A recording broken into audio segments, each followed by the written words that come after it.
Welcome to another edition of the Willie Bragg Show. I am your host, Willie Bragg, and um, I decided to do a video earlier this morning because I figured this is the time I have enough energy and time to do a video on this topic here, and I will be live streaming tonight as I normally live stream or trying to live stream again on a regular basis. I might even have 2 videos, but don't hold me to that. So right now, I will live stream this evening if nothing terrible comes up. But I want to talk about the death of Pope Francis and why it matters in our circle that we discuss his demise from this planet. So as you know, Sunday, let's see, was it Monday? I guess it was Monday that Pope Francis officially died. So what I would say is that I will always say that when anybody goes in our world, anybody dies, I don't care how good or bad a person is. We should always be sorry for anybody parting ways with this world. And that's just kind of how I've always been in that regard. Now, I'm obviously not going to go into anything thoroughly negative about Pope Francis's life, although he does have some baggage, just like anybody else has baggage in their lives. So I'm going to try to focus on maybe the good, to emphasize on what was good about the man, and as opposed to what was problematic. Although I will address some aspects of the problematic too, and not to make light of that problematic nature. So anyway, as you know, Pope Francis died April 21st, 2025. He was born December 17th, 1936. He died April 21st, 2025. He was the Pope from 2013 until his death. Notable things about the Pope was that he was the first Pope from the Society of Jesus, a Jesuit order, the first Pope coming from Latin America, the first coming from the Americas, and the first coming from the Southern Hemisphere. He's the first Pope born and raised outside of Europe since the 8th century, since the reign of Pope Gregory III, who was Syrian. So, as I say, now he was born in Buenos Aires, Argentina, and his name was initially Jorge Mario Bergoglio, and he was of Italian descent, obviously. And so he was ordained as a Catholic priest in 1969, and he was the Archbishop of Buenos Aires in 1998, and was created as a cardinal in 2001 by Pope John Paul II. So, as I said, following the resignation of Pope Benedict XVI in early 2013, he became the new Pope, while Pope Benedict XVI continued to live for the next several years. And this is the first time in centuries where there were basically officially two people who were in that position. As Pope, because once you're in the clergy, even though you're stepping down and retired, you still have that title, so there is that. There are things about the Pope that was quite notable. I think he was very sympathetic toward the LGBTQ community, and went as far as he could under the circumstances, in my view. I think that was the case. He expressed tolerance, and he allowed Catholic priests to bless same-sex unions as long as this is not done in a liturgical manner. Now, that may seem like, what's the term? Separate but equal, but not really reaching equality. It was a first step. I remember how controversial it was in 1995 when Pope John Paul came out with an encyclical, basically condemning homosexuality, which was quite reactionary.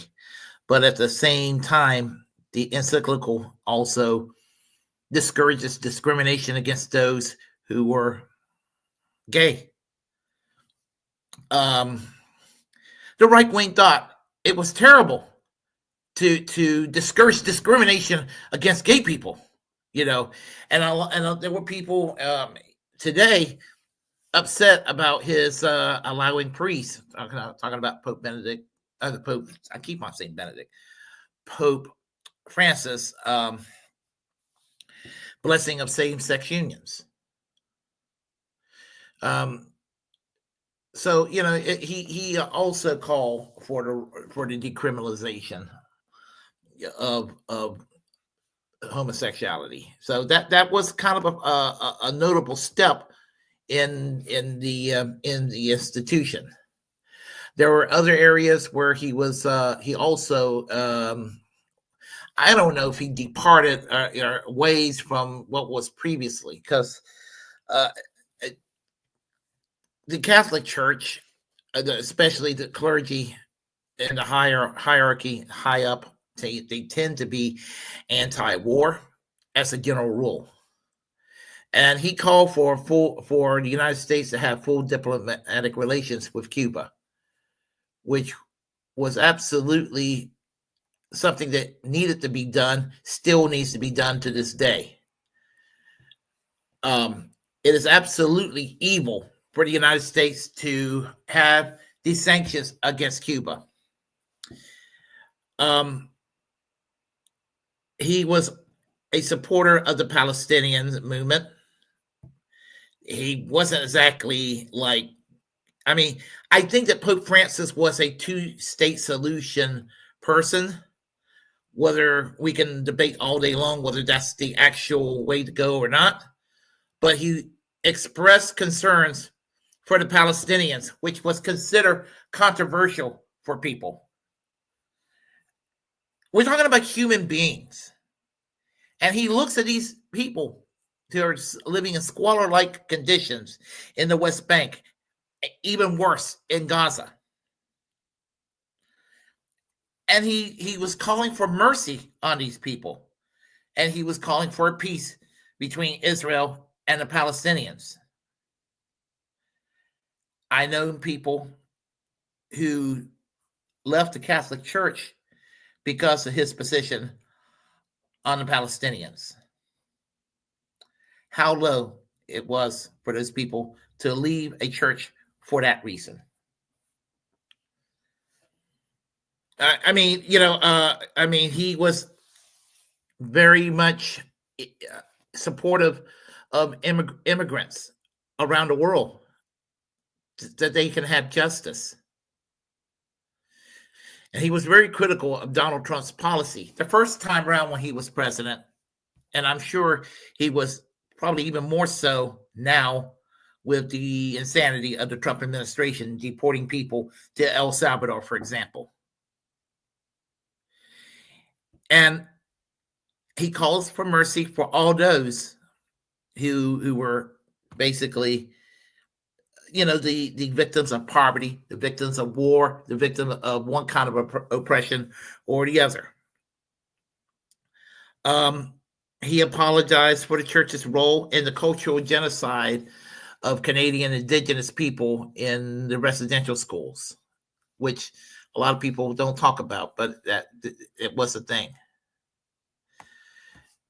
Pope Francis, as I said, died at the age of 88 on April 21st, 25. And it was on an Easter Monday. He died after suffering a stroke, which led to a coma and irreversible cardiac arrest. He had his last appearance the day before on Easter Sunday. And so the thing about it is, there are things that one could talk about with regard to the Pope, that when he was, I believe, the Archbishop in Argentina and Buenos Aires, that there may have been something dealing with the scandals of clergy and children. And he may not have sought out these people to the level that they needed to be sought out. And that would be one of the things that one could hold against him. I hated the fact that it is only the Catholic Church that gets really lambasted for the scandal regarding children.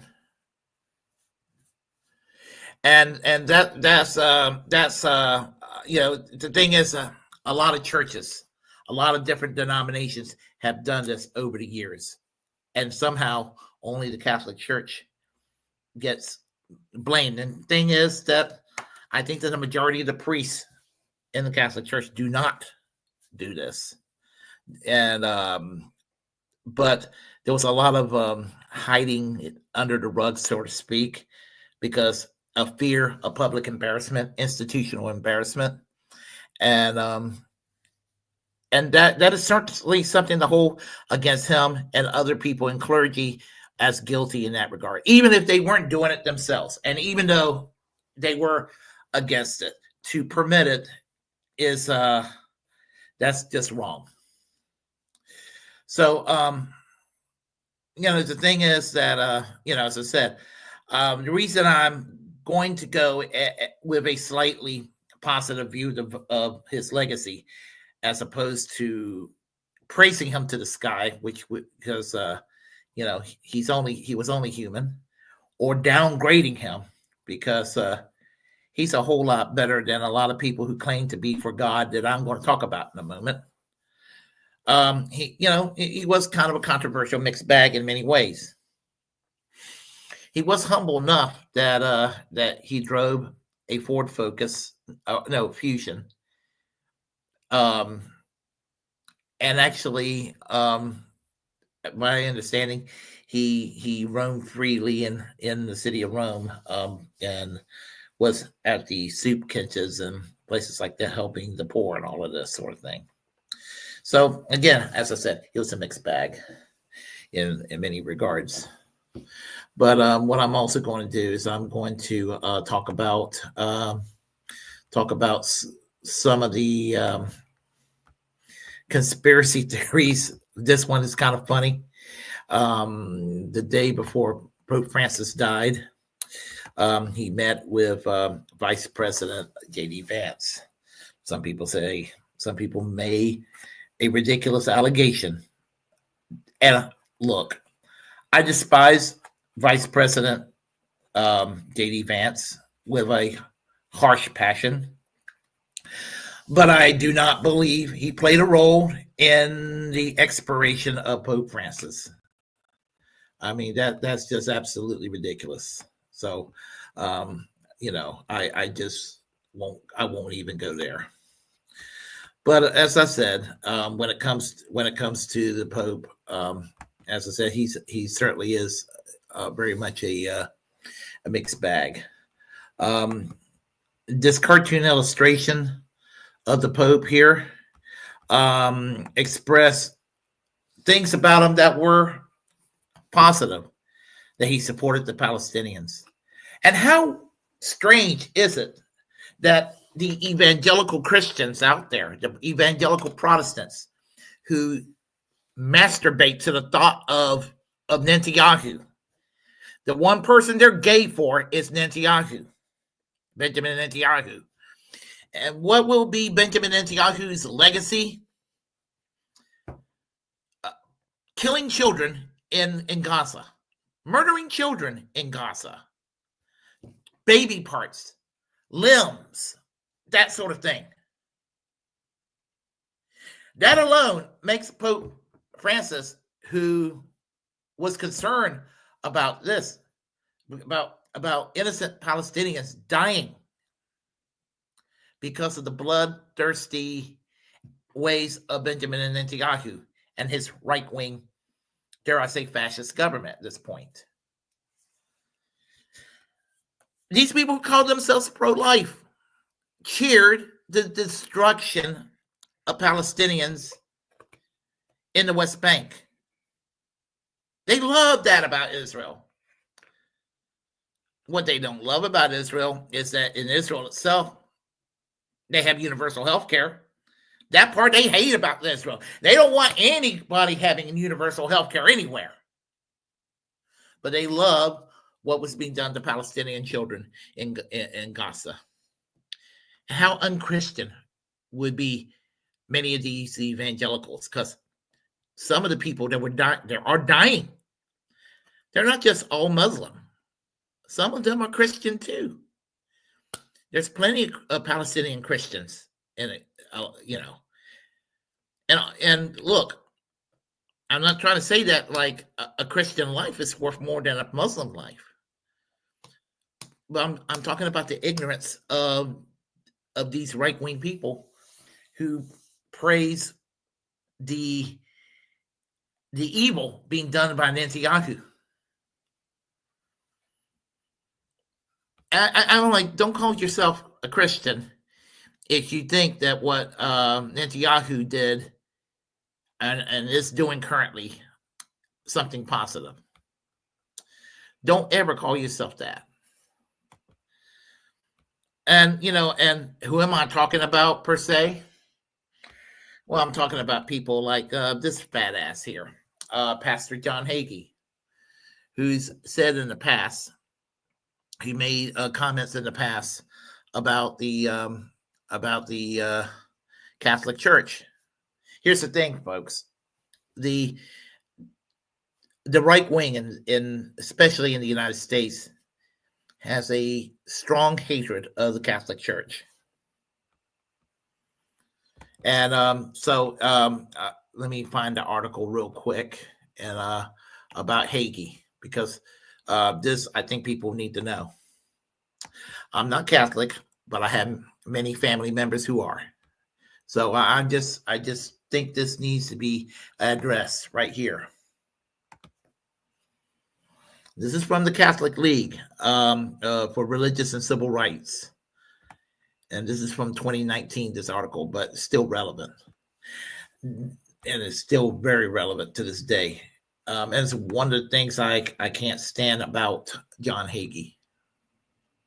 One of many things.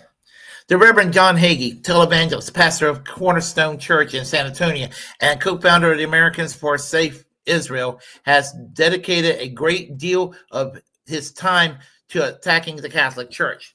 Not only has he trotted out an old charge made by anti-Catholic Protestants that the church is the great whore of Revelation, he has perpetuated lies and slander about the church teachings and histories on numerous occasions. As Hagee has published a number of books and offered many of his sermons for sale on video, it is easy to document his clear pattern of attacking what he calls the Roman Church at every turn.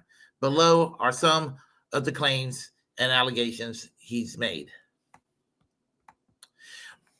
This is the great whore of Revelation 17, Hagee pointing a picture to a woman on the back of the beast. This is the Antichrist system pointing to the beast. This is the apostate church pointing to the woman again. In this cup, the cup of the woman is holding, if you read about it in the book of Revelation, is the people of the saints. This is taking principally about the blood of Jewish people were from the Crusades that happened back here, pointing to the place of the timeline from the Spanish Inquisition, from the Holocaust. When Hitler came to power, he said, I'm not going to do anything in my lifetime that hasn't been done by the Roman Church for the past 800 years.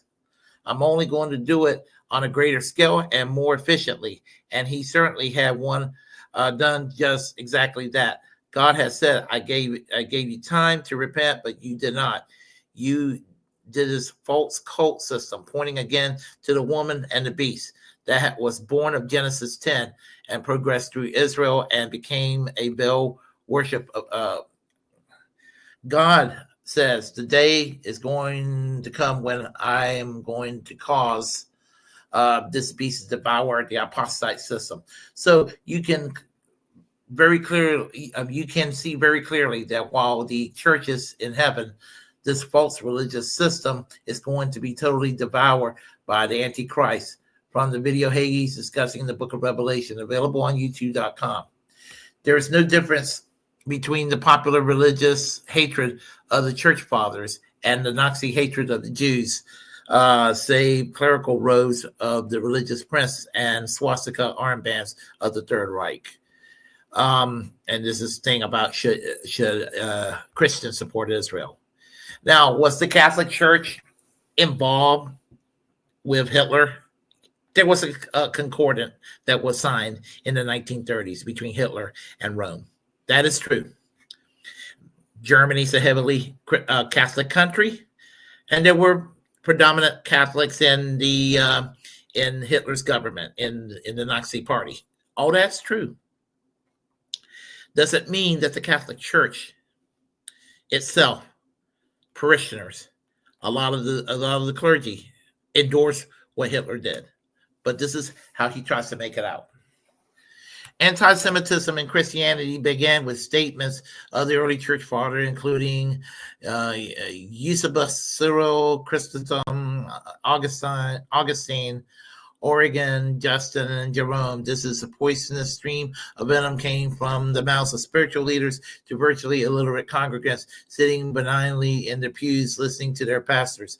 They labeled the Jews as Christ killers, plague carriers, demons, children of the devil, bloodthirsty pagans who took for an innocent child during the Easter week to drink the blood. Money of hungry Shylocks who are deceitful as Judas was relentless. Now, the point I'm trying to make is this is what he's saying about the church. There were plenty of Protestants who were and are anti-Semitic as hell. And what I might do is I could read more of this, but I really don't, because it's just very vile. But what I will say is this man was evil. I'm talking about John Hagee and people like him. And so I just, it's amazing that in this country, this is who they follow as a religious leader. And you have people who would sit there and talk negatively about Pope Francis. John Hagee, to this day, supports the Iraq War of George W. Bush and Dick Cheney. To this day, he supported the Bush-Cheney doctrine. To this day, and if he's supporting these things, because evangelical Christians, a lot of them are neocons in many ways, just on the foreign policy side of things. There's not a war that they don't want.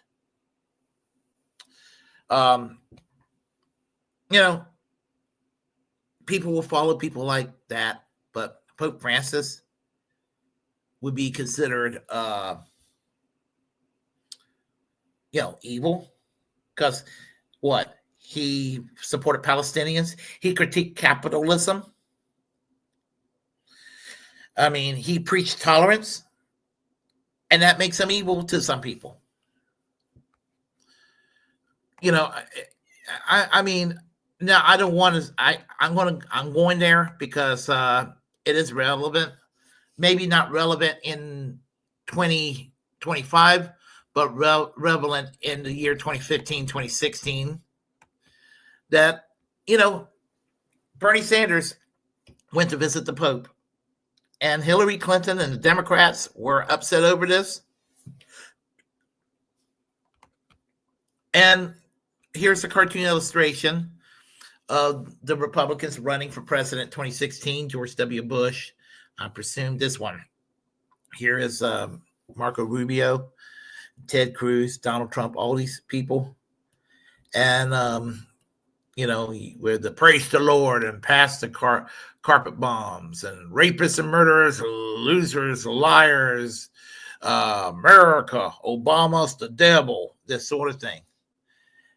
And then has Pope Francis looking at Bernie Sanders, the poor are getting a raw deal. And he says here, I'm going with the Jewish guy. So the right wing had a field day with Pope Francis being anti-capitalist. It's too bad that Bernie Sanders decides to make peace with the capitalists, but that's a different story for a different time. I found this tweet to illustrate how ridiculous people were getting when they found out of his death. Let me find it over here. And it says here, Pope Francis encouraged shepherds to dump their flocks into other people's pastures. He didn't act like a man of God. He acted like a human trafficker.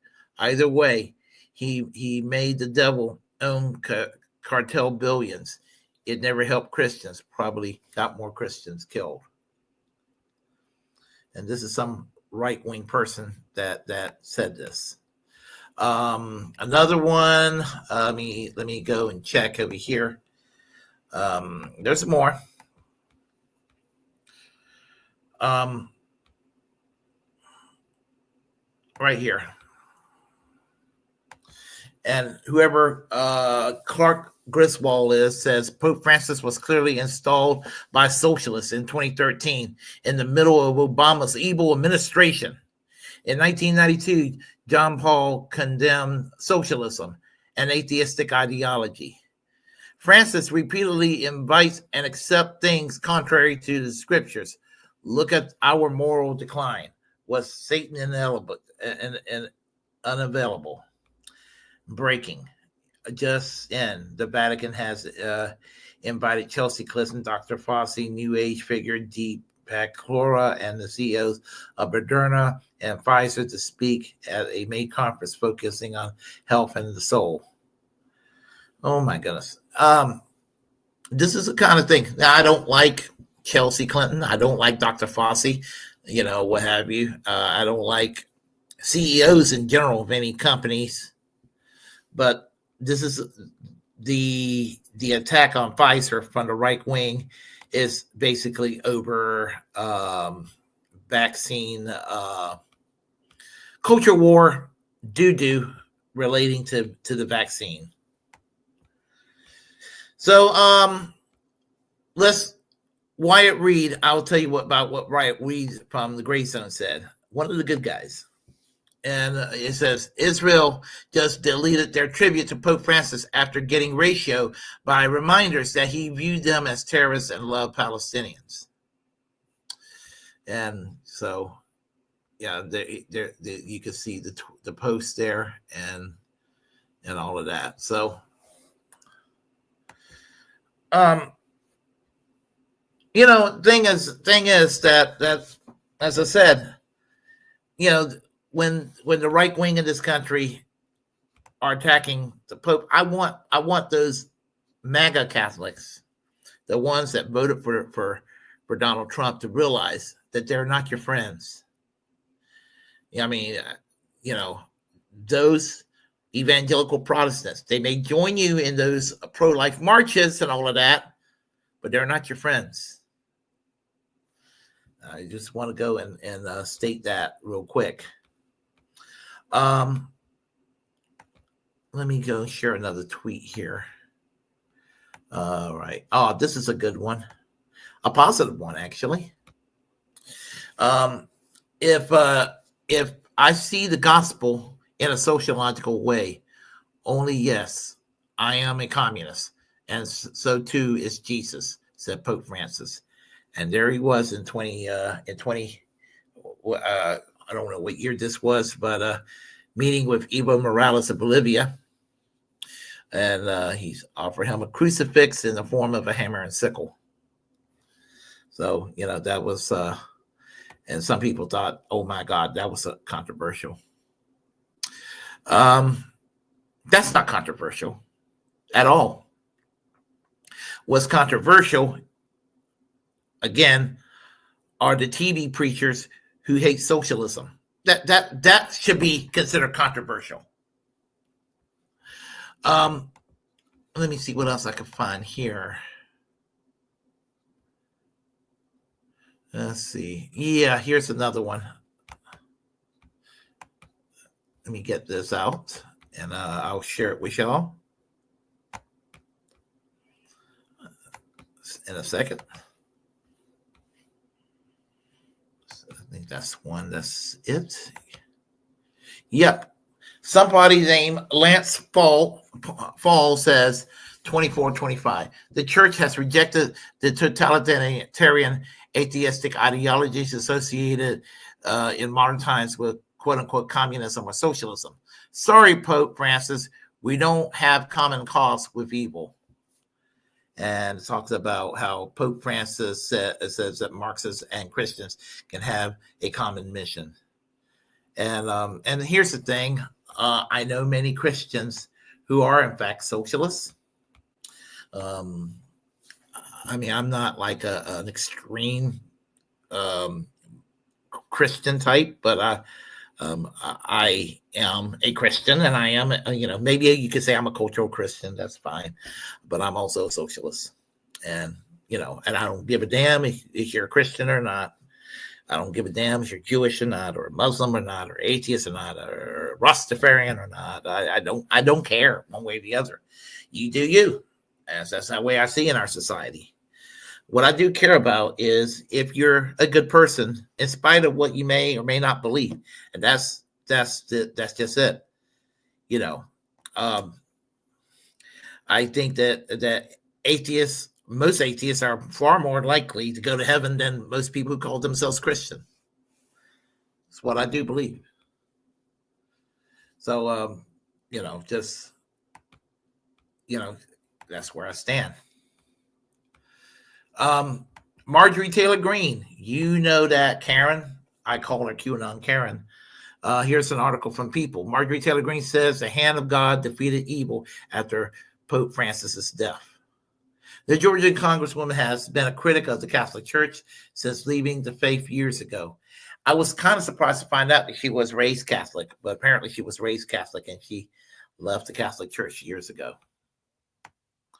U.S. Representative Marjorie Taylor Greene said evil is being defeated by the hand of God in a Monday, April 21st social media post published after Pope Francis's death.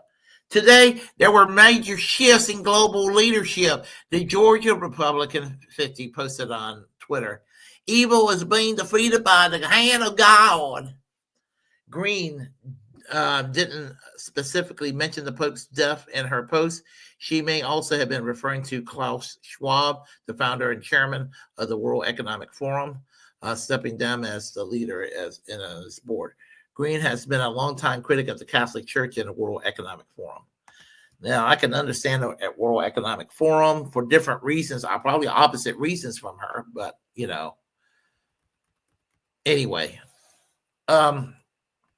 While being born a Catholic, the GOP representative and MAGA supporter now purports to be an evangelical Protestant. Greene said in a lengthy post in April of 2022 that she was raised and married in the Catholic Church, but left when she became a mother. I realized that I could not trust the church leadership to protect my children from the P word, and that they harbored monsters even in their own ranks.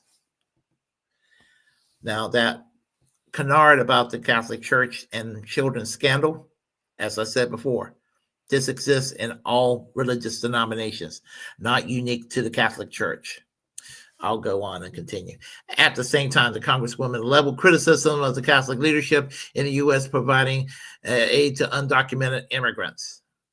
I bet you that had a big reason as to why she left too. She became involved in a public feud with Bill Donahue, who's not a lefty, by the way, the president of the Catholic League for Religious and Civil Rights, after an interview with a right-wing Christian activist, Michael Boris, in which she said that she saw evidence of Satan is controlling the Catholic Church, quote unquote. The bishops are also busy destroying, the bishops are also busy. Why is it bounce? I hate it when it bounces. The bishops are busy destroying our nation, using taxpayers' money to advocate illegal invasion across our American borders. She wrote in April 2022, they dare dress up Democrat vandalism and lawlessness as somehow religious, which perhaps explains their distaste for me.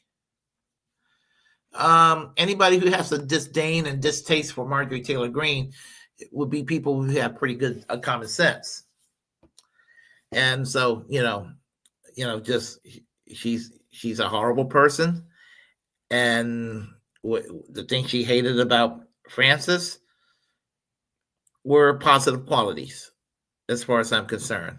And that is compassion for the poor, compassion for those who are in other countries suffering, that sort of thing.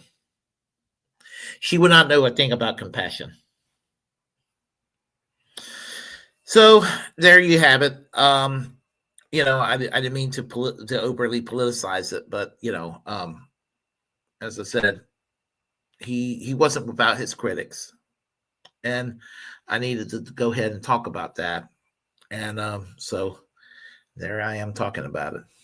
Let's go and talk to all of y'all here on the chat line real quick. We have here Bella Lagrisi. Good morning. Good morning. War is bad for parishioners and non-parishioners. It's bad for everybody. Maybe except for the military-industrial complex. I think the Pope might be slightly overrated. As I said, all people have baggage. The sight of JD was too much for a man of peace. Good one. Fallen, Babylon, the great space is getting bounced. Time is getting late. Alas, for the human race. Alas, for the kings of separation. Alas. Amen. Let's see here. Cheap viewers of steamboo.com remove space. Oh, that's the thing from Twitch. Oh, never mind that. Damn, early today, but still realist. Thanks, Willie Bragg. Just popping in to say hi and thanks. It says Sakado do. I will be live streaming tonight. So just if you want to just come on back this evening, I will adjust the time periods for the video. Probably I would say probably a 51% chance that I'll be doing 2 videos back on back. And I use a conservative figure like 51% because there's always a chance that something comes up. But rest assured there will be a video tonight. At least one video. Okay, I'll conclude by saying, if you like what you heard, please press like and comment any way you disagree with what I have to say. Feel free to share the content on this channel. As a First Amendment absolutist, it's my duty to inform you to create your own platform and utilize it because we are, in fact, the muckrakers of our time. Also, I will say, if you don't mind, if you haven't subscribed yet, please subscribe to the Willie Bragg Show and to help independent media. And I guess I'll conclude by saying free Palestine, free Ed Snowden, free healthcare for all, and support free speech. Until next time, fuck John Hagee. Y'all, I'll see y'all next time. Take care.